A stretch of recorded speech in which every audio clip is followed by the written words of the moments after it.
ఉన్న పెద్దలకు నమస్తే. ఇక్కడి నుంచి మిమ్మల్ని బీఆర్ఎస్ రామ్మోహన్ గారు అని మాత్రమే పిలుస్తారు.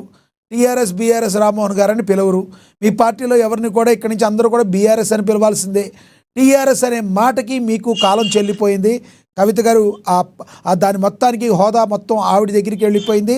ఆ పార్టీ పేరు ఇక ఉచ్చరించాలి అంటే మీరు టీఆర్ఎస్ అంటే అది కవిత గారికే సొంతమవుతుంది. ఎలా చూస్తారు మీరు? రానున్న రోజుల్లో బీఆర్ఎస్ పార్టీకి కవిత గారు మరి ఒక పెద్ద చెక్ పెట్టబోతున్నారంటే మీరు ఏమనుకుంటున్నారు? దానిలో అవకాశం ఉందంటారా? యావత్తు తెలంగాణ సమాజం మొత్తం కూడా గమనిస్తా ఉంది నిశ్చితంగా ఏం జరుగుతుంది అనేది. ఒక మేరు నగర శిఖరమైనటువంటి కేసీఆర్ గారి యొక్క ప్రతిష్టను ఏ విధంగా అప్రతిష్ట పాలు చేస్తుంది కన్న కూతురు అనేది అందరు గమనిస్తా ఉన్నారు. తెలంగాణ సమాజం చీకొడతాం, ఆడబిడ్డలు కానీ మిగతా పెద్దలు కానీ సమాజం మొత్తం కూడా కవిత చేసే పని ఎవరు హర్షిస్తలేదు. ఈరోజు నేనేదో ఉద్ధరిస్తా, రాష్ట్రాన్ని దేశాన్ని ఉద్ధరిస్తాను బయలుదేరింది ఆమె. ఎక్కడి నుంచి వచ్చింది నీకు గుర్తింపు? కేవలం ఈ యొక్క తెలంగాణ యొక్క అస్తిత్వాన్ని కాపాడిన వ్యక్తి కేసీఆర్ గారు. వారి కూతురుగా తప్పితే ఈమెకు ఉన్న క్రెడిబిలిటీ ఏంటంటే ఈ సమాజంలో కూడా కేవలం ఆయన కూతురుగా ఉంటూ ఆయన ఇచ్చిన వేలు పట్టుకొని నడిచి ఆయన ఇచ్చిన జ్ఞానంతో సమాజంలో 2 మాటలు మాట్లాడి అందరూ కేసీఆర్ కూతురుని హర్షించి ఆమెను స్వాగతించడం తప్పితే ఈమె కవిత ఏదో పెద్ద నాయకురాలు, ఈమె ఏదో చేసిన సమాజానికి ఎవరు కూడా ఊహించారు. ఆ రోజు కేవలం కేసీఆర్ కూతురుగా ఆమెను అందరూ ఆదరించారు, గౌరవించారు, మన ఇంటి ఆడబిడ్డగా చూసుకున్నారు. ఈ రోజు ఏమైంది? నేను గొప్ప అనేది చందంగా ఈరోజు హంసతోటి కాకి పోటీ పెట్టుకున్నట్టుగా ఉన్నది. ఇటువంటి పనులు బంద్ చేసుకుంటే చాలా మంచిది కవిత గారికి. ఇట్లా పార్టీ పెట్టేదా మాత్రాన ఈ యొక్క పేరు పెట్టుకొని తెలంగాణ రేవంత్ సమితి లాగా ఉంది కథ. ఇప్పుడు ఎవరు వెనుక అండదండ చూసుకొని ముందుకు పోతున్నాం కేసీఆర్ గారి పైన పోటీ చేయడానికి, లేకపోతే వారిని ఢీ కొట్టడానికి, వారికి ఉన్న ఇమేజ్ను నాశనం చేయడానికి ఒక ఆడకూతురుగా ఇంటి గౌరవాన్ని, రాష్ట్ర గౌరవాన్ని, కుటుంబ గౌరవం కాపాడుతున్న కవిత గారు ఇట్లా చేయడం అనేది ఎవ్వరు కూడా హర్షిస్తలేరు. ఆమెకు జరిగిన అన్యాయం ఏంటంటే ఇంతకి ఆమెను చీర సారెలు పెట్టి వివాహం చేసి అత్తగారిని పంపించి తర్వాత తదనంతరం చిన్న రాజకీయ పరిణామాల్లో కూడా అండగా ఉంటుందని తండ్రి దగ్గరకు పోతే, అన్న దగ్గరకు పోతే ఇద్దరు కూడా ఆదరించి వెంబడి తిప్పుకొని రాజకీయాల్లో సమాజంలో గుర్తింపు తెచ్చే విధంగా ఒక ఉన్నత స్థానంలో కూర్చోబెట్టి పదవులు ఇచ్చి, ఎమ్మెల్సీ ఇచ్చి, ఎంపీ ఇచ్చి, ఎమ్మెల్యే ఇచ్చి అన్ని అనుభవించినాక ఇంకా 100 మంది కార్యకర్తలకు పదవులు దక్కలేదు. వాళ్ళు ఇంకా కష్టపడి పనిచేస్తా ఉన్నారు. ఎవరు కూడా కేసీఆర్ పైన, కేటీఆర్ పైన, హరీష్ గారి పైన కుతంత్రాలు కుట్రలు పన్నకుండా తెలంగాణ కొరకు, తెలంగాణ అస్తిత్వం కొరకు, కేసీఆర్ గౌరవం కొరకు కార్యకర్తలు పనిచేస్తుంటే నువ్వు ఇంట్లో ఉండి అన్ని అధికారాలు అనుభవించి, పదవులు అనుభవించి అక్రమ బాట పట్టి ఈరోజు ఇబ్బంది పాలయ్యి, అంటే తండ్రి మందలిస్తే, తప్పు చేసి మన మందలిస్తే నీకు ఇబ్బంది పెట్టుకొని అది మనసులో కుట్ర పెట్టుకొని బజార్లోకి వచ్చి కేసీఆర్ గారి యొక్క అస్తిత్వాన్ని, వారి గౌరవాన్ని దెబ్బతీసే పని చేస్తా ఉన్నాం. ఏ ఆడపిల్ల ఇట్లా చేస్తే ఎవ్వరు సొంత తల్లిదండ్రులు హర్షించరు, సమాజం హర్షించదు, తెలంగాణ కూడా హర్షించదు. కేవలం ఇంకొకటి ప్రధానంగా చేసిన ఆరోపణల్లో రామ్మోహన్ గారు, 100 మంది కార్యకర్తలు, 1000 మంది కార్యకర్తలు ఇబ్బందులు పడ్డారు. రామ్మోహన్ గారు రామ్మోహన్ గారు ఒకటి గమనించారా మీరు? తగలబెట్టుకున్నారు, ఉద్యోగాలు రాజీనామా చేసిర్రు, ఇవన్నీ చేసి భారీ త్యాగం గల నీకేమి ఇబ్బంది అయింది? రామ్మోహన్ గారు ఒకటి ప్రధానంగా చూసుకుంటే ఇక్కడ ఏదైతే కవిత గారు పార్టీ పెట్టారో బీజేపీ పార్టీని కూడా విమర్శించారు. ముఖ్యమంత్రి గారిని ఏకంగా కర్కోటకుడు అన్నారు. ఓకే, పాక్షికంగా అన్నారు. ప్రధానంగా ఆవిడని బీఆర్ఎస్నే టార్గెట్ చేశారు. ఎలా అనుకోవాలి?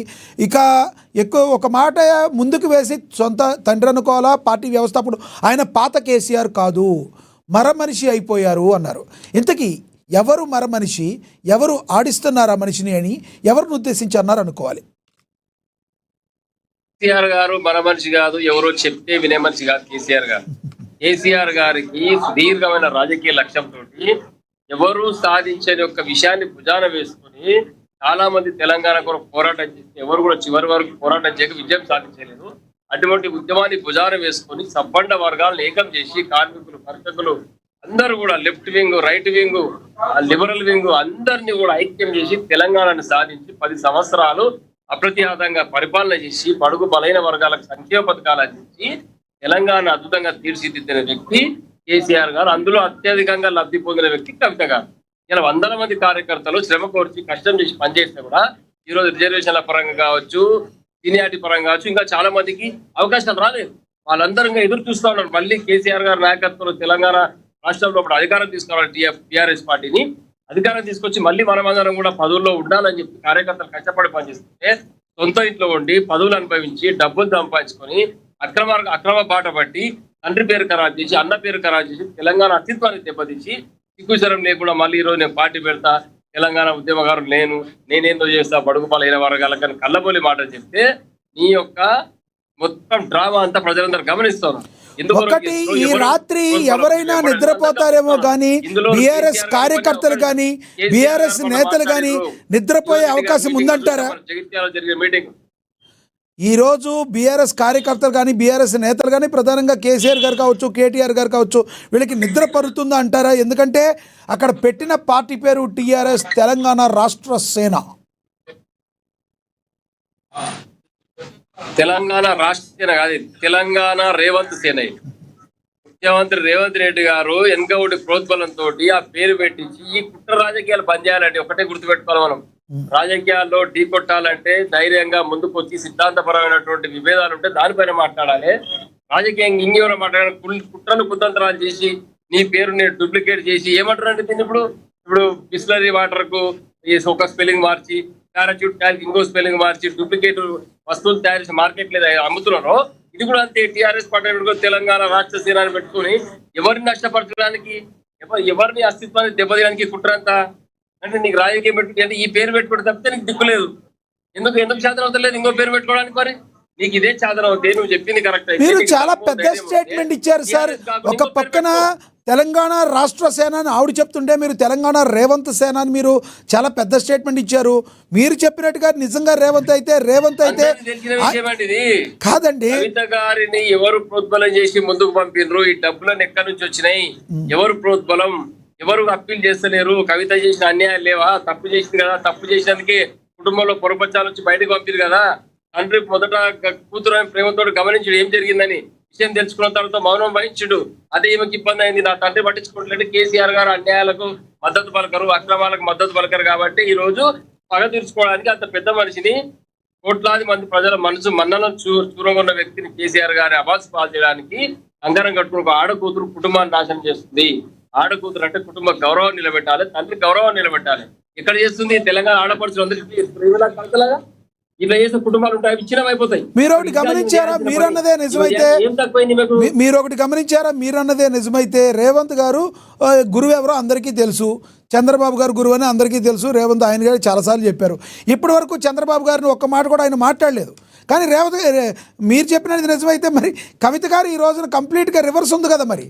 ఎందుకంటే తండ్రి గారి మీద మరి గట్టిగా మాట్లాడుతున్న పరిస్థితి మాట్లాడుతూనే ఉంది ఆమె. ఎందుకంటే డైరెక్ట్ గా మాట్లాడి ఎట్లా ఉంది, పొమ్మన లేక పొగ పెట్టినట్టుంది. నువ్వు పార్టీ పెట్టుకొని ఎవరిని సవాల్ చేస్తున్నావు? నువ్వు టీఆర్ఎస్ అని పేరు ఎందుకు పెట్టుకోవాల్సి వస్తుంది? వేరే పేరు లేదా? మరి నీవు సత్యురాలు అయితే, నీకు నిజంగా తెలంగాణ పైన ప్రేమ ఉంటే, ఏదో చెయ్యాలి సమాజానికి నీకుంటే టీఆర్ఎస్ పేరు ఎందుకు? కాదండి, టీఆర్ఎస్ అనేది కాదండి, తెలంగాణ రాష్ట్రం అనేది మీకు ఒక్కడికే సంబంధించింది కాదు కదా. వేరే పేరు పెట్టుకొని మీరు ఎలా చెప్తారు? రామ్మోహన్ గారు తెలంగాణ రాష్ట్రాన్ని పేరు మారుస్తారు ఎవరన్నా? తెలంగాణ రాష్ట్రాన్ని పేరు మారుస్తారు ఎవరన్నా? మీరు వదిలేశారు, ఆవిడ పట్టుకున్నారు. ఒకటి చెప్తున్నాను లక్ష్మణ గారు, ఇక్కడ టిఆర్ఎస్ పార్టీ బిఆర్ఎస్ గా రూపాంతరం చెందిన కారణం ఏంటంటే నార్త్ వాళ్ళు ఆధిపత్యం చెలాయించి ఒక భారతదేశంలో సౌత్ కు ఎలాంటి హక్కులు తగ్గకుండా చేస్తున్నారు కాబట్టి సౌత్ నుంచి కూడా దేశానికి దిశానిర్దేశం చేసే వ్యక్తి రాజకీయాలన్నీ ఏకీకరణ చేసి 5 రాష్ట్రాలను కర్ణాటక, తమిళనాడు, ఆంధ్రప్రదేశ్, కేరళ ఈ రాష్ట్రాలు అందరం కలిసి మనం దక్షిణాది నుంచి నార్త్ కు మనం కూడా ప్రాతినిధ్యం వహించాలని చెప్పి గొప్ప లక్ష్యంతో కేసీఆర్ గారు దాన్ని రూపాంతరం చేసే ప్రయత్నం, అందులో కొంచెం సఫలీకృతం కాలేకపోయినా ప్రయత్నం చేస్తా ఉన్నాం. జరుగుతుంది.